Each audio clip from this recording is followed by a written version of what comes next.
Gentlemen of the press, we wish to start by informing you that we just submitted a petition to the Independent National Electoral Commission, INEC, for the immediate deregistration of the new Nigerian People's Party, NNPP. The reason for the petition is not far-fetched. Guidance of Democracy and Rule of Law is a group of people, formed for the sustainability of democracy and rule of law in Nigeria.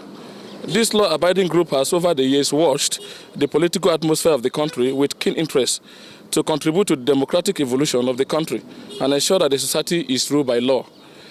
Recently, we noticed that our democracy has come under serious threat by the activities of political group in Kano State, known as the Kwankwasiyya political movement.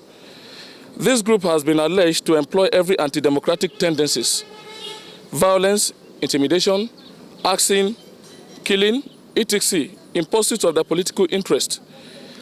It is true that the Kwankwasiyya movement has since become notorious for its disruptive and reckless nature, but our attention was only drawn to their anti-democratic activities before and during the recent judgment of the Kano State governorship election.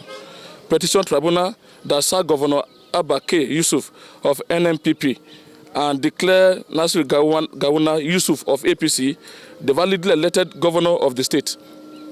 It was with great displeasure and glaring unease that we read the reckless and unguarded utterances of those who are at the leadership echelon of the movement. Dr. Bafa Abdullahi Bichi, the secretary to the Kano State government before the tribunal judgment, told the whole world that there will be no peace in Nigeria if tribunal judgment is against us. Adamu Aliyu, commissioner for land in Kano before he was sacked, issued threat to judges of the governorship petition tribunal and the public at large, threatening the peace and safety of the public. He said, "We are promising you, our supporters, we are receiving your complaint. The vote you cast for His Excellency, Abba Yusuf, will not go in vain, even if it means losing our lives." I also want to pass this message for our leaders. You have seen the crisis in Zamfara, Kaduna, Jigawa, Katsina, and other states.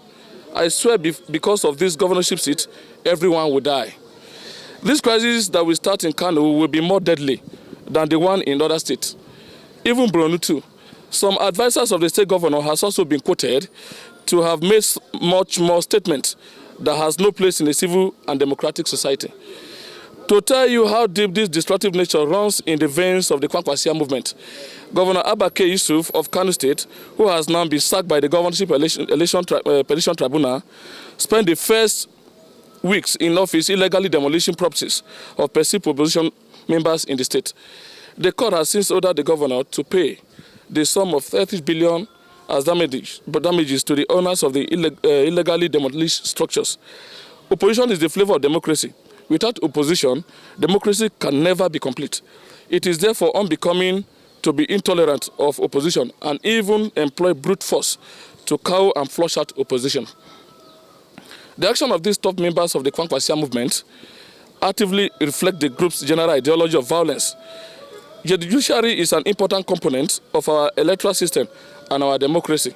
It is therefore an unpardonable blunder for members of the State Cabinet Council to attempt to use unconstitutional means to intimidate the judiciary out of its legal duties by threatening judges sitting over the case of their principal. As if that was not enough, when the honorable judges of the Kano State Election Petition Tribunal commented on the terror nature of the Kwankwasiyya group through a member of the Kano State Tribunal, Justice Benson Aya, who noted in his judgment that it was wrong of any individual or group to threaten the entire polity of Kano State and violence because of a court decision. He further pointed out how the violent group and political party chased them out of the state using violence and put them in fear for their lives. He condemned the gang of red cap wearers, Kwankwasiyya group, who, like a violent and terrorist court, chased us out of Kano and put us in the fear of our lives.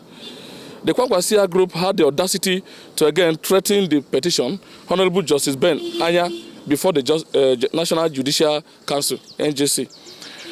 The fact that members of the bench are conservative and do not comment on such issues has made it our solemn duty as lawyers to rise to their defense against a group that is irrevocably determined to end our democracy with uncultured behavior and destructive violence.